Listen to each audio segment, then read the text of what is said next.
What's going on, y'all? It's your boy Alex. If you're new to the channel, make sure you subscribe here.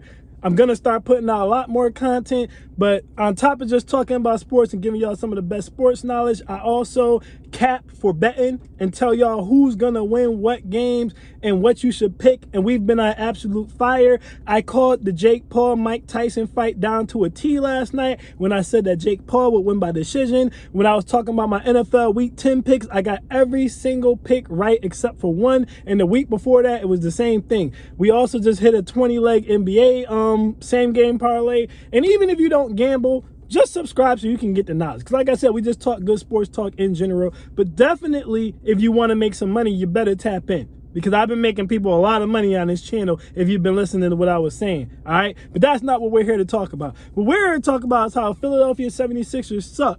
And Joel Embiid is done. And if they were smart, they would trade his ass. All right, that's what they would do. Now, I know some of you are probably looking at the shirt and saying, oh, he's a hater. He's just saying this because he's a Knicks fan. I have no reason to just say this because I'm a Knicks fan, because the Knicks are better than the Sixers. So I don't give a shit. If the Sixers keep Joel Embiid, they still cannot beat the Knicks. They couldn't beat them last year. I told everyone they wouldn't beat them last year. I told everyone the Knicks were a bad matchup for the 76ers. No one believed me because all y'all listen to is the biased media. And what happened? The Knicks beat the hell out of the Sixers. Why? Because they had multiple 7-footers that they could throw at Joel Embiid, multiple good defenders that they could throw at him. Yeah, he was scoring, but it wore him out. Tyrese Maxey is what really makes that team go. Tyrese Maxey is really the star in Philadelphia. We're going to get into that a little bit more later. But the games the Knicks did lose to the Sixers was because Maxey was going off. Whenever Joel Embiid was dropping 50-something points but not getting Maxey involved, they lost. Right? Now it's going to be even worse for the Sixers against the Knicks this year because we got Cat. So now we have Cat we could throw at you, and we have Mitchell Robinson we could throw at you, and we have Precious Achiuwa we could throw at you, okay? I'm not worried about the damn Sixers, all right? You got OG Anunoby and Mikal Bridges on the wings, and they have nothing for Jalen Brunson. They can't beat the Knicks. That's not why I'm making this video. I'm making this video because, right, the Sixers are done. You have Joel Embiid starting off the season injured. All right, that's problem number one. That's number one reason your season is done. Why were you playing in the Olympics all summer if you were hurt? I just want to understand. If you were hurt, you should have took the summer off and used that time to recover. I'll tell you why he was playing in the Olympics. Because Joel Embiid is a big selfish piece of crap who only cares about himself. All right, just like he got that pity-ass MVP because he kept crying and whining about Nikola Jokic winning it over him, despite the fact that anyone with two eyes can see that Nikola Jokic is better than Joel Embiid on pretty much every level. He's better than him, all right? But he kept crying about it, so he got his pity MVP. And what did he do in the playoffs when he got his pity MVP? The same thing he always does, nothing. He choked, he failed. He didn't bring a ring to Philadelphia. Nikola Jokic, who was already better than Joel Embiid anyway, has successfully brought a ring to the Denver Nuggets. Joel Embiid's never going to bring a ring to the Philadelphia 76ers because he's out here trying to win Olympic gold medals when he's supposedly injured and he should be resting. But anyway, his decision to go and play in the Olympics cost him the first couple of games this year. As a result now, the Philadelphia 76ers are 2-8. They're already in the hole. They're already doing rest management for not only Joel Embiid, but crippled-ass Paul George. I don't know what in the world possessed the 76ers to sign Paul George. He's a cripple, and what is he going to do for you? Playoff P always chokes. Paul George's last good playoff run was in like 2014, all right? He helps them in no way. That wasn't even their flaw. Their flaw was that they didn't have a bench. They really didn't need a wing defender or a wing scorer like that anyways. But irregardless, they signed cripple-ass Paul George. Now you got two guys who are on load management, not playing. And unfortunately, Tyrese Maxey, who's the real star of that team, the real engine that makes that team go, he's messed up his hamstring. And if you know anything about hamstrings, that's a lingering injury. So even when he comes back, he's probably going to be in and out and dealing with that for the rest of the year. So you're stuck with a team full of cripples. Not only that, but the East, the top 4 teams in the East are all significantly better than the Philadelphia 76ers. All right? The Boston Celtics are in the middle of building a dynasty right now. And then you have the New York Knicks, the Cleveland Cavaliers, and the Indiana Pacers who are trying to usurp that dynasty. All right? And then somewhere way in the back, you have the Philadelphia 76ers. You also got to watch the Orlando Magic. Now, I don't put the Orlando Magic in the Big Four in the East yet because I think they still need a year or two to grow up. But the Orlando Magic just beat the Philadelphia Sixers without Paolo Banchero, by the way, with Joel Embiid, crippled ass, and Paul George, crippled ass playing. And it was an NBA Cup game, so you can't even say it doesn't matter. So that's how far behind the Sixers are. All right? They cannot compete in the East. And the last knock on Joel Embiid. All right, and this goes along with him playing in the Olympics, even though he was injured. Shaq recently told the truth, which is if Joel Embiid doesn't fix his attitude and his mindset about the game of basketball, he's never going to win a championship. And you know what Joel Embiid's response to Shaq was? Well, it's easy to win championships when all you have to do is get rebounds and putback scores from Kobe and Dwayne Wade. You saying that about Shaq, the most dominant big man to ever play the game? Shaq, who won multiple championships and multiple finals MVPs? Which clearly suggests he was doing a lot more than just catching rebounds from Dwayne Wade and Kobe.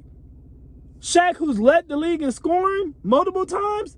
That's what you're going to say about him, instead of listening to his actually truthful, constructive criticism. See, it's deeper than anything else. Not only is Joel Embiid a cripple who's breaking down, Joel Embiid has a bad mindset, a loser mentality. He's more worried about Olympic medals and MVPs than winning a championship. He doesn't really care to bring a championship to Philly.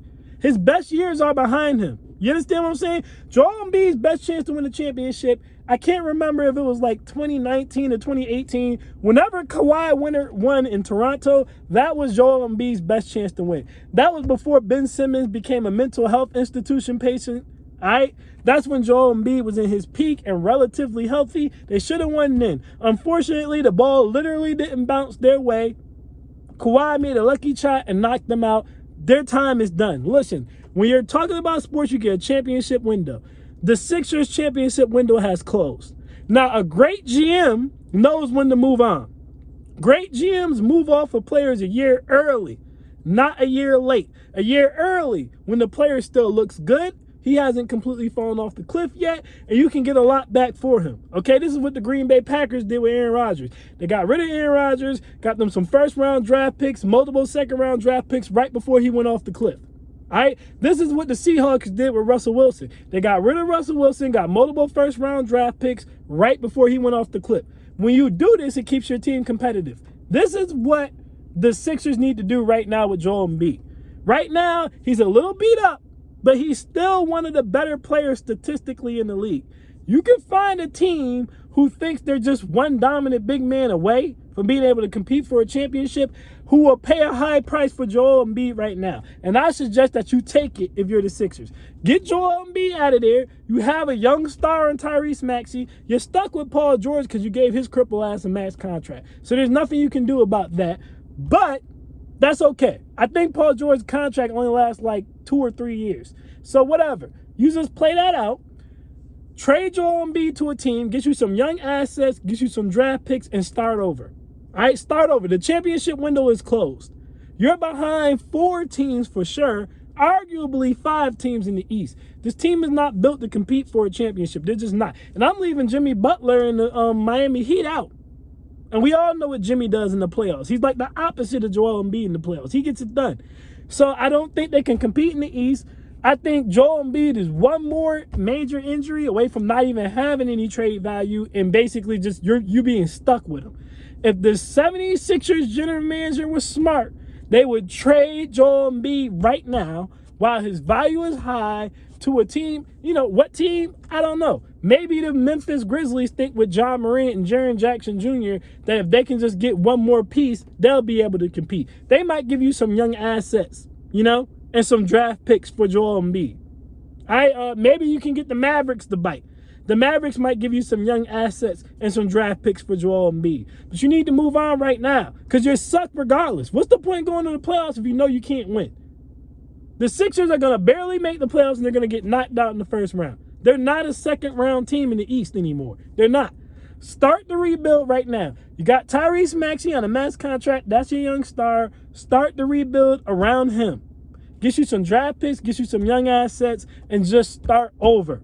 All right? No one wants to play with Joel Embiid. That's how you ended up with Paul George. He's a loser. You're not winning anything with him. Trade him now while you can get assets for him and move on. If you don't, you're going to get knocked out of the playoffs in the first round again this year. And Joel Embiid in the next 2 years is either going to go through a major injury that's going to completely kill your whole window and now you're stuck with him, or he's going to ask for a trade anyway, which is going to diminish what you can get in return because everybody knows he wants to get out of there. So trade him now before one of those two things happens. That's what smart GMs do. That's what the best general managers in pro sports do. They get rid of players early instead of late. All right? Either way, that's my thoughts on that, y'all. I am Alex, and I am out.